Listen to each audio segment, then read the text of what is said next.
단 하루 만에 귀금속 시장에서 수십조 원이 증발했습니다. 금값이 10% 넘게 폭락했고 은은 무려 30%나 추락했죠. 1983년 통계 작성 이후 단일 거래일 기준으로 역대 최악의 낙폭을 기록한 겁니다. 도대체 무슨 일이 벌어진 건지, 그리고 지금 투자자들은 어떻게 대응해야 하는 건지 함께 살펴보겠습니다.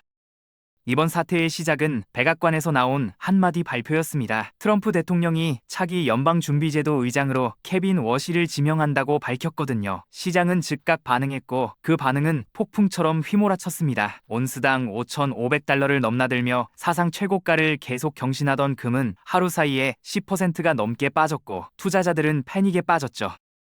왜 이런 일이 벌어진 걸까요? 시장은 그동안 비둘기파 성향의 연준 의장이 올 거라고 예상했습니다. 비둘기파라는 건 금리를 낮추는 걸 선호하는 쪽이거든요. 금리가 내려가면 달러 가치는 약해지고 달러가 약해지면 금값은 오르는 게 일반적인 공식이죠. 그래서 많은 투자자들이 금 강세에 베팅을 해왔던 겁니다. 그런데 워시는 상대적으로 매파 성향으로 분류되는 인물이었습니다. 매파는 물가 안정을 위해 높은 금리를 유지하려는 쪽이거든요. 시장의 기대가 한순간에 무너진 겁니다.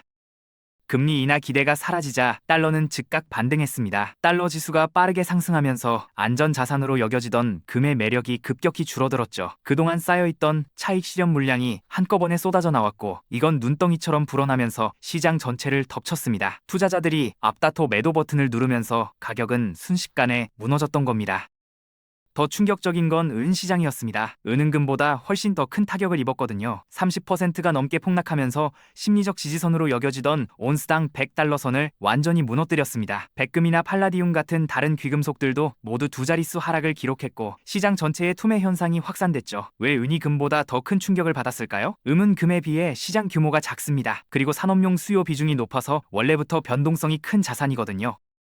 최근 1년 동안 은 가격은 150% 이상 급등했습니다. 이 과정에서 투기성 자금이 대량으로 몰려들었고 가격이 거품처럼 부풀어 올랐던 거죠. 그러다 이번에 시장 분위기가 바뀌자 풍성해서 바람 빠지듯 급락한 겁니다. 일부 전문가들은 이 정도 조정은 어느 정도 예견된 수순이었다고 분석하기도 합니다. 너무 빠르게, 너무 많이 올랐으니까요.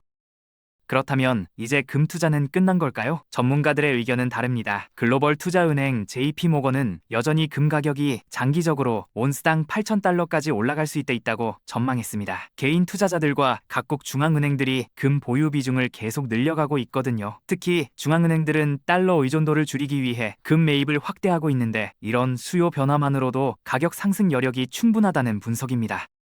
하지만 동시에 경계의 목소리도 나옵니다. 금과 엔 모두 단기적으로는 과열 구간에 들어섰다는 게 대체적인 평가거든요. 지금 같은 변동성이 큰 시기에는 차익 실현 압력이 언제든 다시 나타날 수 있다는 겁니다. 무작정 떨어진다고 해서 저가 매수에 나섰다가는 추가 하락에 휘말릴 수 있다는 경고죠.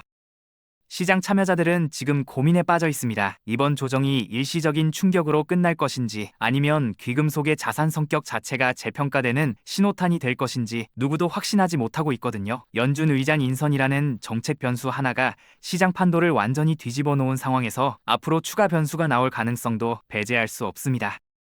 투자자 입장에서는 몇 가지 원칙을 지켜야 합니다. 첫 번째로 단기 변동성에 흔들리지 말고 장기 관점을 유지해야 하죠. 금은 여전히 인플레이션 해지 수단이고 안전자산으로서의 가치가 있습니다. 두 번째로 분산 투자 원칙을 지켜야 합니다. 한 자산에 몰빵하면 이번처럼 급락할 때 큰 손실을 입을 수밖에 없거든요. 세 번째로 레버리지나 파생상품 투자는 신중해야 합니다. 변동성이 큰 시기에 빚을 내서 투자하거나 선물 옵션 같은 고위험 상품에 손대면 원금 손실 위험이 급격히 커집니다.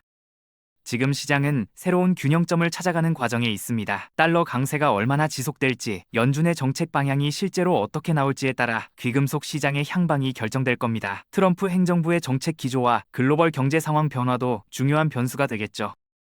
결국 중요한 건 냉정함을 유지하는 겁니다. 공포에 휩싸여 손절매를 하거나 반대로 욕심을 부려 무리한 매수에 나서면 안 됩니다. 시장은 언제나 변하고 위기 속에 기회가 있는 법이거든요. 지금은 내 투자 원칙을 다시 점검하고 포트폴리오를 재조정할 타이밍일 수 있습니다. 귀금속 시장의 다음 움직임을 주의 깊게 지켜보면서 현명한 판단을 내리시길 바랍니다.